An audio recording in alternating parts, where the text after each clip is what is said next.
should be on. All right, all right. Congratulations. How does that feel? I mean, it's been a crazy night of fights already. Thanks. I mean, it feels nice to finally knock somebody out standing and not TKO finishes. So when you're backstage, are you guys watching the fights? Are you seeing like all of these finishes beforehand and going out there kind of like pumped, like this is what I want to do too? Yeah, I see the fights, but it's like I'm seeing it, but not processing it because I'm in my own mind about my own fight. So it's like my mind goes into autopilot. But if it's something crazy, yeah, I'd be like, oh. So how do you think yours compare? Do you think you're a contender for that bonus? I mean, I hope I get that bonus. I mean, nice little left hand to a big man backflip, you know? So just, your performance, was there anything about your opponent that surprised you? I know it sounded like you had a little bit of backstory with him. I mean, there's nothing that surprising. It's not I guess everybody has to go about a fight differently. Sometimes I take things personal. Like, I don't sit there and talk shit about my opponents. I don't sit there and talk shit behind their back. I mean, I never had a problem with him. I always helped him. He reached out to me a couple times about weight cutting. So we should train together and things like that. I have no problems with the guy. But then I started seeing people screenshotting stuff, sending me things, and it was like, damn. Like, I'm over here chilling. Like, business in the cage is cool, but outside the cage, we're outside the cage right now. Just saying they're going to walk through me. They're going to put me to sleep. I'm food. I'm an easy fight. I'm going to get knocked out. I don't got no hands. People don't realize, like, I said it in my first interview in Abu Dhabi, I don't like hurting people. If a person's telling you they don't like hurting people but yet finishing, imagine when I do want to hurt somebody. So it's like the pick and choose moment. My coach sat down with me and said, listen, you're going to do what you need to do. Don't worry about what's going to happen inside the cage. He's in there to hurt you just like you're in there to hurt him. Do what you do. Hurt him. Went out there and got the finish. Does it make it a little bit easier with all that backstory, going in there and fighting somebody like that maybe you might have liked at some point? I'm not saying you don't like him now, but going in and having a little bit of personal backstory with somebody. I mean, I don't dislike him. Like, it just bothers me that it was New England versus New England, you know? Two of us from the same area, so I don't know what kind of fire I just started. I don't know what kind of fire I just fueled, but at the end of the day, it is what it is. It's business in the cage. I went in there. The better man won tonight. And that's just that. So if he reaches out and asks to train or asks for advice, will you still give him advice? Do you still want to train, or is it kind of severed at this point? A lot of people haven't seen most of my fights. I fought Jorgen in reality fighting. I fought him for the belt. I had one. This man talks to me all the time. We reach out to each other. We even set up fighting each other for a Muay Thai bout that he won after. So at the end of the day, I hold no bad blood with anybody. This is the fight business. In the cage, yeah, I'm going to hold bad blood. Outside the cage, we're cool. We're human. We all have families. We all want to be healthy. We all want to go back home with a smile on our face.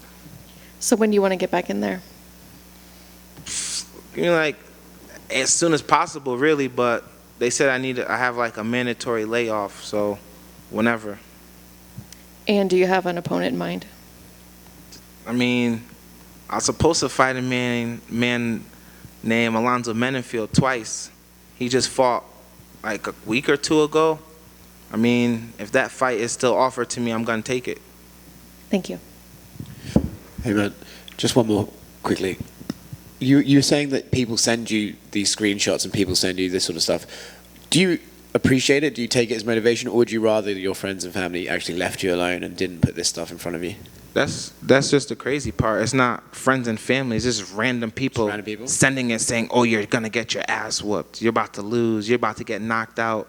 You're easy fight. You're just all muscle, no gas tank. My guy's going to whip your ass. Fabio's going to knock you out. I'm like, okay. I'm afraid to say the higher ranked you'll get, the more that's going to be a problem for you. When was the first time you pulled off the backflip? Reality fighting. No, actually, Premier FC.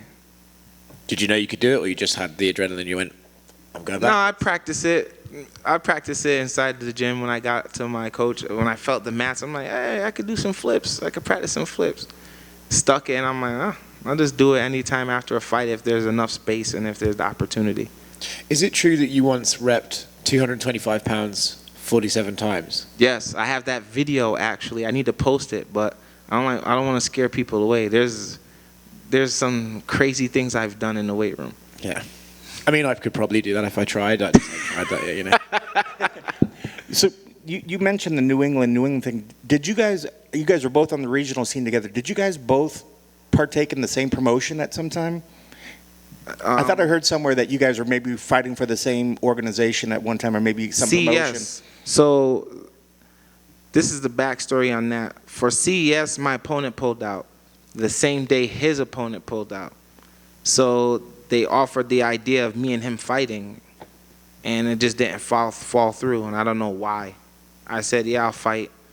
And then the other side, it was like, nah, because he was practicing or training for another fight. I have no hate for nobody or no dislike.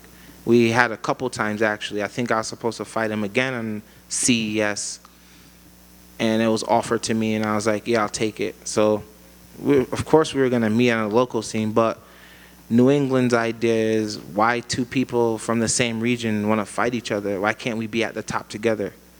I'm just a fighter. Fighting is fighting. At the end of the day, it's a sport. Me fighting you and you winning, every time you win, that just shows that, oh, dang, I got in the cage with that guy, you know? It's like we both win, so. And that kind of answers my next question, because I was wondering if this was a guy that you maybe had your eyes on, but it sounds like a couple times you guys thought you were maybe going to fight. And on the flip side, I guess since you guys have sort of been on this journey together in this timeline, is it kind of cool to see two guys from the New England area kind of coming up in their career at the same time and making it into the UFC right around the same time as well? Yeah, look at Rob Font and Calvin. Like, they're in the same, they're grinding together and getting up there together. They got numbers next to their name, New England and New England. I mean, at the end of the day, it's the fight game, and I understand.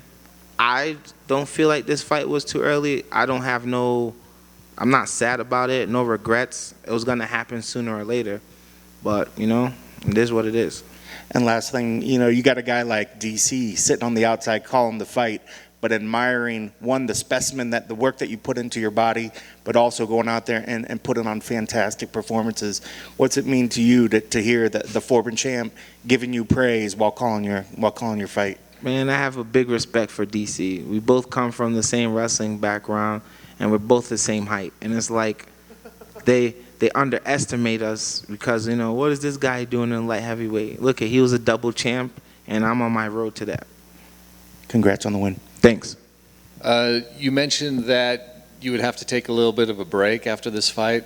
Did you have an injury or? No, I don't have no injury. I know the doctor told me that I may not have nothing now, but as the adrenaline drops, I'm going to feel stuff. Like right now, my shin is starting to be like, oh, shit. But other than that, nothing. Okay, so nothing from the Athletic Commission for? Nah. Okay. And besides repping 4 plates 47 times, what other great things do you do in the gym? Any other? I'm pretty athletic. I don't know. If you send me something stupid to do, likely I'm going to do it. And then I'll record it and send it back. What's your strength? Leg day, chest day? Chest day. Upper body's my, like, I don't know my limits with upper body. I just kept going until I just felt bored. Like, it's like boring now. I want to do something else. And then Cormier mentioned it. Your arm was extended when you clipped him. Were you surprised that he went out? So it's not that I was surprised. It was the fact that when I threw the punch, I was waiting for his counter to take him down, and all I seen was a body fall next to me. So I'm sitting here looking like, who is this? Isn't my opponent like standing there about to throw his counter? And I look and I'm like, oh shit. So I just mounted him and kept going till the ref pulled me off. So it's like my coach says all the time, stop worrying about your power. We know it's there. Use your speed. Use your speed. Counter. Counter, use your speed. And that's exactly what I did. I knew the step outside. Once he touched my hand twice, he would step to my outside and throw a fake jab to an overhand. I knew that strike was coming, so I just countered it with the left. I just threw the left, literally threw the left. I'm like, he's sitting on his punches. He's going to swing that hand. And when he threw it, I just threw my left, and then he just dropped. You think your future opponents will take notice of tonight? They can take notice, but like I said, every fight I come back a different opponent. My coach does not train me to be the same. He trains me to be different every fight. Win, lose, draw. He doesn't care. His vision for me is far greater than I see myself, and he's opened my eyes to that. Congratulations. Thanks. You mentioned this was the first time that you were happy that it was a standing KO. Is this the first time? My first standing KO. The other one I had was with Rocky Edwards on CES. It was a 1-2, and then he staggered and fell. But this was a just straight cold. There was no reaction after, nothing. And I had to mount and keep going because I know the ref, they say there's no such thing as a walk-off KO. If your opponent gets up and hits you, then that's on you. So I had to continue with the strikes. So obviously this was something that's been weighing on your head a little bit. If you got your coaches telling you, stop worrying about your power, stop worrying about your power. Is this the kind of thing that maybe as you're even in training, you would visualize getting the knockout, but when you didn't, do you go back to the training and say, man, why am I not getting this knockout? It's the confidence in my hand, and the confidence in my hands, and then the worry of hurting people. Like, I have a heart at the end of the day. I want people to go back home. I've seen some things happen to fighters that it's just crazy. So today was an example of not worrying about the two. I went in there as confident as possible. I'm like confident in my hands. My last fight, I went against a 3-rounder with a freaking giant who's a striker. And then I realized, like, I'm finally hitting my coach. That's a person I fear in striking. And I'm finally landing on this guy. I'm like, what would happen if I land on someone I don't know? And I don't have to hear nothing when I come back to the gym next day saying, oh, you hurt me. I don't want to hold pads for you or spar with you right now. So it felt nice.